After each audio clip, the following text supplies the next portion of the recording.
Hey, everyone. This is Charlotte Pierce, the producer of Ready Row USA, and I'm here with Peter Kermond. Hi, Peter. Of Burnham Boat, Joe Racosky of nksports, and Rachel Freedman of RowSource and Steady State Network. I'm going to put on the little intro slides, and then we'll get back to our guests in a second. So let's see. We will be sharing the screen. It's always fun to have these little tech things. They give you too many choices, I think, now. Anyway, we are at Ready Row USA. We have seen firsthand that rowing changes lives, and we are on a mission to connect and collaborate with the rowing community. So hence the group of folks we have today, from vendors to boat houses to beginner rowers, legends, Olympians. And we just love rowing. We love talking about rowing, advocating for inclusion and diversity in the sport, and hanging out with rowers just whenever we can. And the funny thing is that our guest, Joe Racosky, who's the customer service director extraordinaire at nksports, is not a rower, but we're working on it. We're working on it. We love him though. We love what you do at NK, and it permeates the culture of the company. So we would love to have you chime in at readyrowusa.com. This is our new website created by Good Inklings, one of our sponsors and collaborators.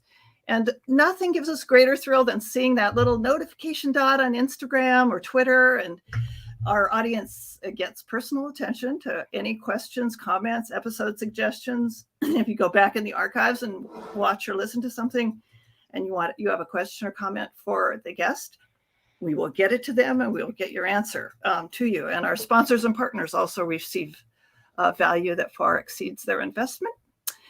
So please join us on a live stream and interact. That's what it's all about. That's why we do live streaming. We love to have people interacting in real time. And I think we're going to be getting some questions today. We've done 99 episodes or 100 episodes and counting, actually more with this series that we're doing this month in December to celebrate our 100th episode and 3 years of broadcasting. We would like to express gratitude to our first distributor, Rowing Chat, and Rebecca Caro, who runs Faster Masters with Marlene Royal, and excellent program. And they are also in our Rowing Hall of our Customer Service Hall of Fame. Let me bring the folks back on. And Peter, when you want to say something, just wave your hand and I'll put you on. Peter's got a little echo issue there, but Sykes is one of our Sykes and Resolute actually now. Fabio Selvig is the rep for those two companies and a part owner, I believe. Anyway, they've come on as a sponsor. We really appreciate them helping us keep the lights on. And of course, our favorite boat cover and accessories company, Burnham. I gravitate to their booth at all the regattas. It's just fun to stop by and talk to them, and the folks at NK too, really nice people.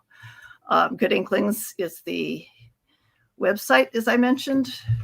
We'd love to have you connect with us. So the hashtags actually, if you go to the website, the hashtags are there. You don't have to listen to the end of this, but we'd love to have you do that.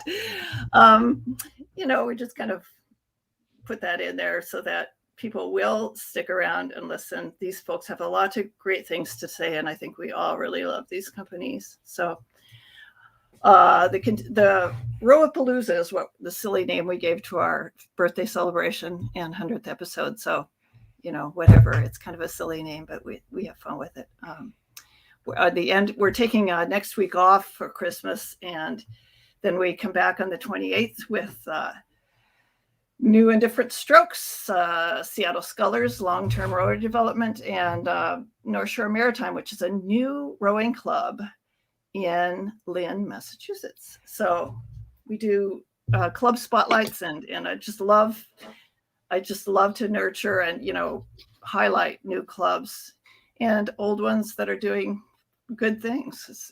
They're out there just helping us all get on the water and do a great fitness activity and fun activity. So then two more in December, the Makers, which is JL Racing and Resolute Sykes, and then Row for Your Life. I thought that would be a good way to end up the celebration with one of the athletes from Hydro, Nick Karwoski, Marnie Schroer of Spokane River Rowing Association, and Blake Gorley of the Science of Rowing, one of those companies or organizations that I love to geek out when I listen to their stuff. It's just it's so technical, but it's understandable, which is great. So I'm going to bring you all back on, and we can talk a little bit about. Why don't we go around, Peter? Why don't we start with you? Just hold on. I got to mute myself. Tell us who you are and how you view customer service and bake it into your company culture. Okay. I'm Peter Kermond, and I'm the owner of Burnham Boat Slings. I've actually been in the rowing business for about 40 years, initially starting with a small retail store called Rowworks Clothing, which was just outside of Harvard Square. And we started as a J. Crew sort of sportswear-ish type business that we sold a few rowing things. And it was a bit of a hard row to get that whole thing under line, and we were in that for a little while, and in all honesty, I don't think we were that good at it, and had the opportunity at the same time to buy Burnham Boat Slings, which would have been in about the late 90s, mid 90s or something like this, and decided to focus, got out of the clothing business, and have been in the accessory business ever since. And the customer service side has really evolved over the course of time, and it's primarily because of the way orders come in. We sell a very detailed product, and initially it was me and just a couple of people sewing. So we'd take orders over the phone, basically through a headset, while I was still literally cutting covers and doing there's a lot of detailed questions. What kind of boats, what kind of this, what kind of that? Do you have riggers, backstays, all these kind of things. So everything is basically about the details, which means you have to spend time.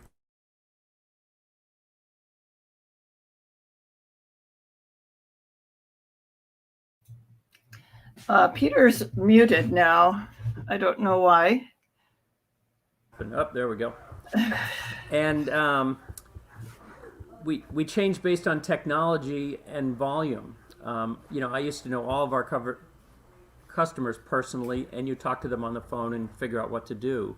As time goes on, customers grow, people order through the web. We try to set it up so you deal with all those sort of things. But then the real challenge is how do you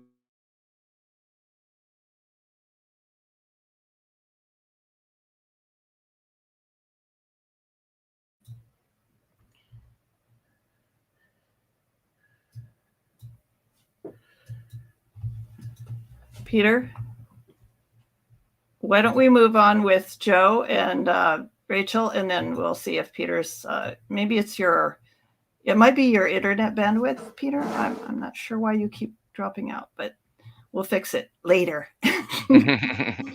All right. All right. Well, I'll introduce myself. I'm Joe Racosky. I'm with Neilsen-Kellerman. We make the same customer. Oh, there he is. Yeah. Go ahead. All right. So we make rowing electronics.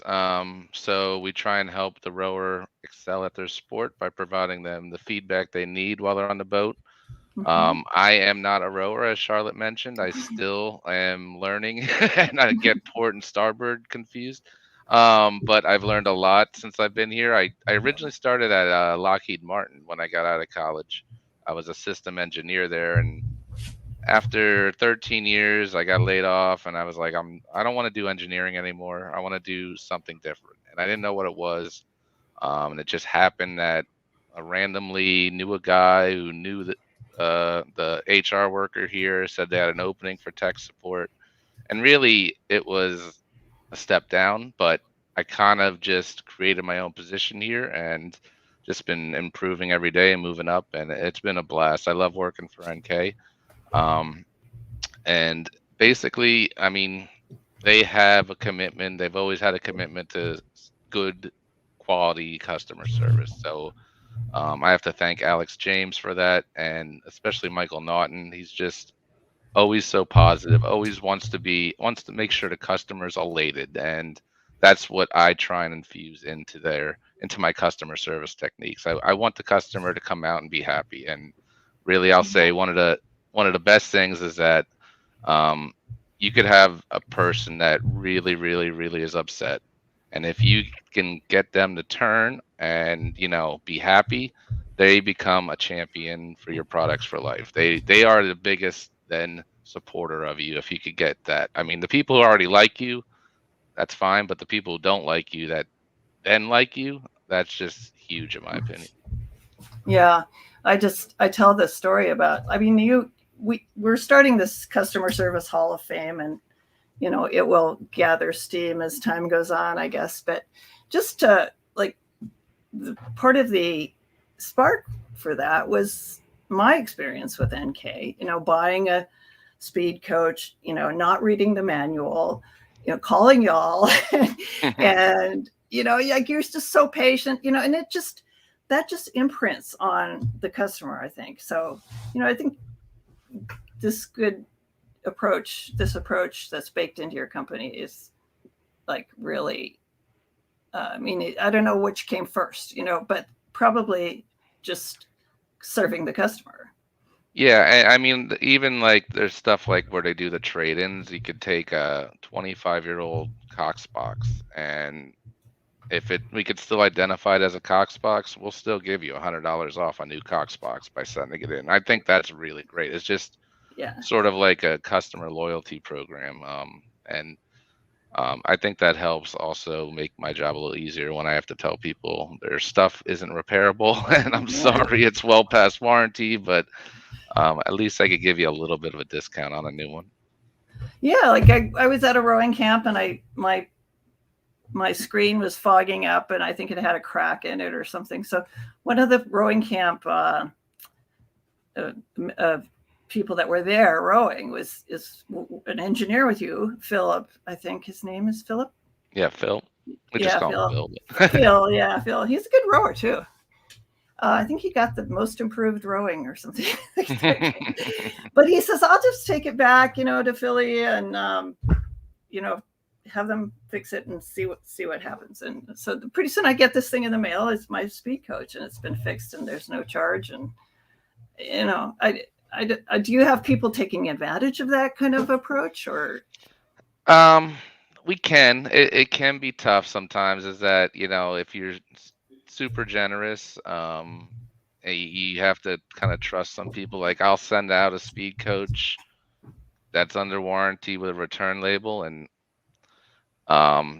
maybe I don't get it back. I don't always, but I'll say 99% of the time they'll send it back because they're just happy that they don't have to send it in.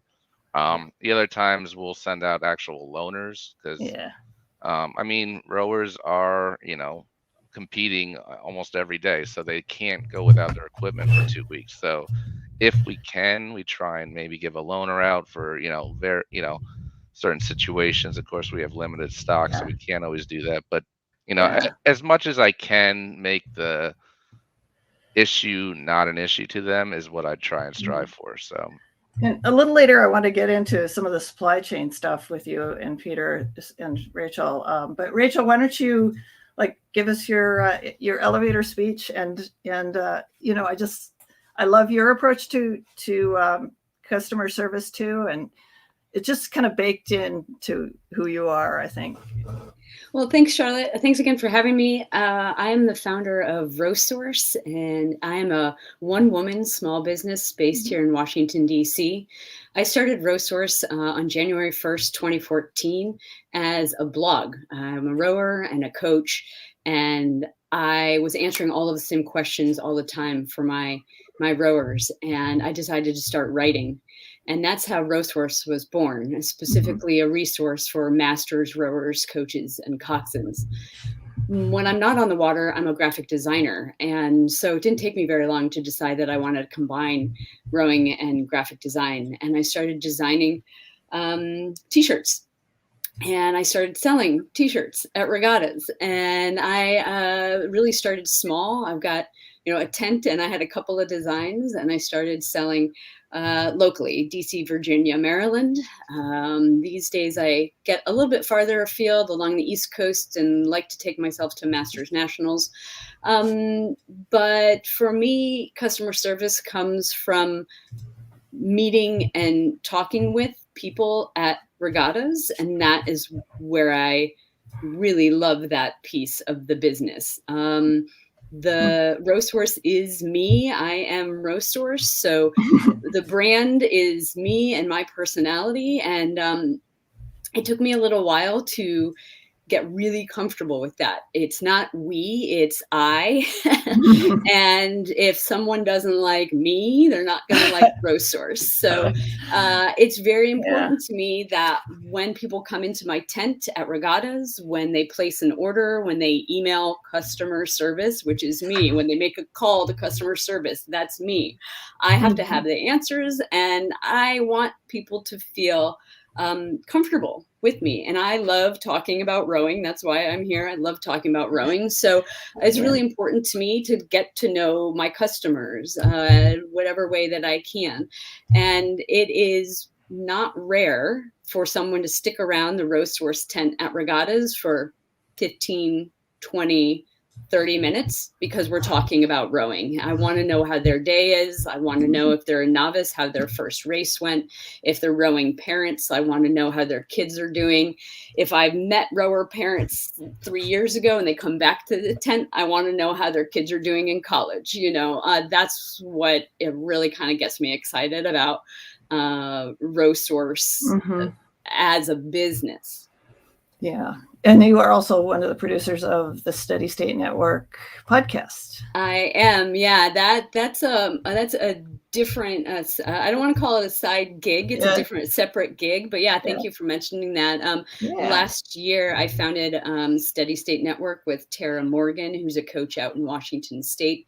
And we started producing Steady State podcast. It comes out every 2 weeks. And same deal. We like to talk about rowing from a real laid back point of view. We want to talk to the everyday rower, coach, and coxswain. We talk about technique. We talk about, we can go into the weeds, but there are other podcasts that do that. We want to know everybody's stories. We want to know that kind of granular stuff about the folks that we interview. Another one of my favorite folks in the rowing world is Ruth Marr of Rowing the World. It's a travel business. They take groups of people around the world and desperately want to go on one of their trips, but maybe next year. She wants to know, what could each speaker talk to what they do about customer service that is unique for rowers? I mean, I guess that's what you've been talking about already. You find out who they are. I know Peter, I've called up there and said, I'm getting a new boat. What selection do I make for the configuration, and anything else y'all want to add to that? Let me see if I can get you in, Peter, and then we'll see. Oh, how's that? And once again, my apologies for this mic not working too well. One of the things that I think we try to do that's unique, and whether they're a new customer or an old customer, is we have two things. We have record keeping, so we know when someone bought their cover initially. Oftentimes we'll try to track when the boat sells who the original cover came from, so if they don't know what they got or something along those lines. And then I've got one of those unique minds that I just remember things, and so people can call me from 15 years ago and they'll say, oh yeah, I know, it's a Pioneer 26 and it's a green cover with yellow tips, and they'll say, oh, you have no idea. And so that's just, me personally.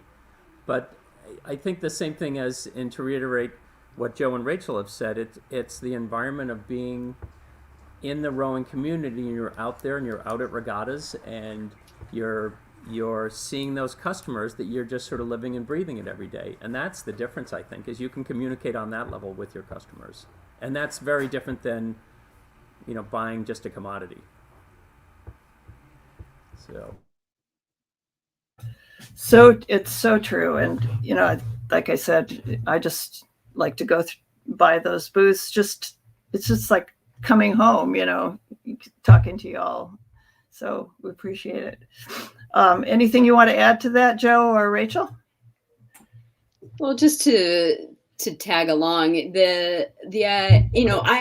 I've often had people ask me if I sell or design shirts for other sports, and they say, well, you could just sell stuff for canoeing or softball. And yes, I could design things for those sports, but I am not intimately involved with those sports. So for me, it has to be rowing, and I bring my rowing coaching and coxing background to the work that I do, to the design work that I do, and to the products that I put out, and I bring that right to the regatta every time I'm there. So in terms of service, specifically for rowers, is having that inside knowledge of the sport, just like Peter was saying. Yeah. And do you, we're going to wrap it up here in a little bit, but I know that Joe is going to find something from NK that we can do a giveaway for. All this will be posted on the show notes in our readyrowusa.com/Rowapalooza. But Peter, did you have a little thing that you would like to offer our listeners? Sure. We have blade covers, WeatherMax blade covers, sculling blade covers. We have a set ready to go. Blade covers. Yes. I'm there. And Rachel, you had listed something as well. Yeah, I don't quite recall what I told you, but what I'd like to offer is a discount on the RowSource store, online store, which is rowsource.com/shop. And give me 30 minutes to set it up, or 15 minutes after this, but with RRUSA 10, that'll give everybody 10% discount off their next order. Excellent. And if you didn't write that down, we'll have it in the show notes, definitely. Appreciate that. And so let me just get the, whoops, Seattle Scholars.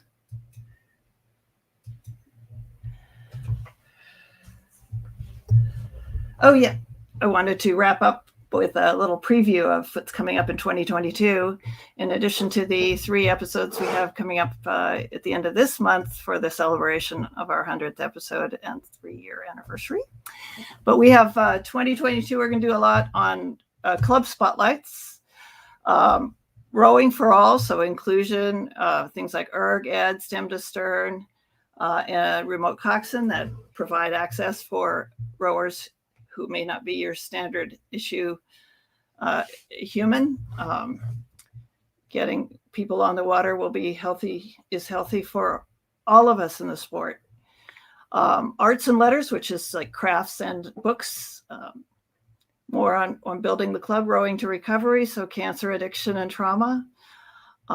We are going to be doing a regular piece with the Rowing Industry Trade Association, which I believe, Michael Naughton is part of that, of NK.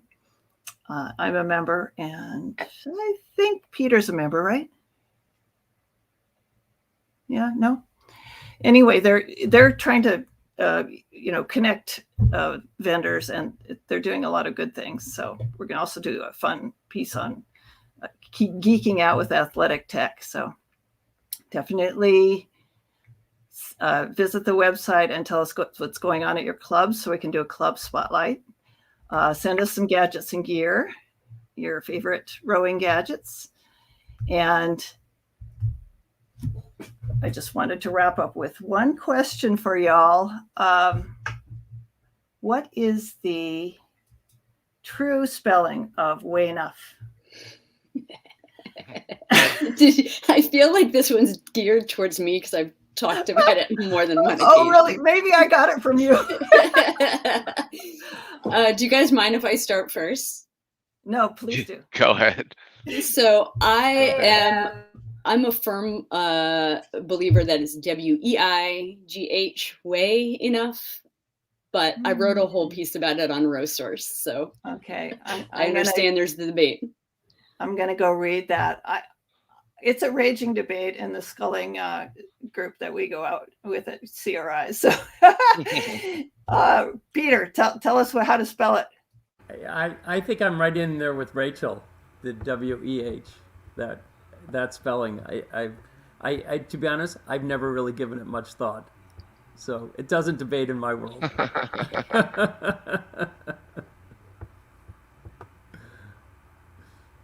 Joe, I think you got it next. Yeah, I'm going to defer to my partners here. Charlotte, you're on mute.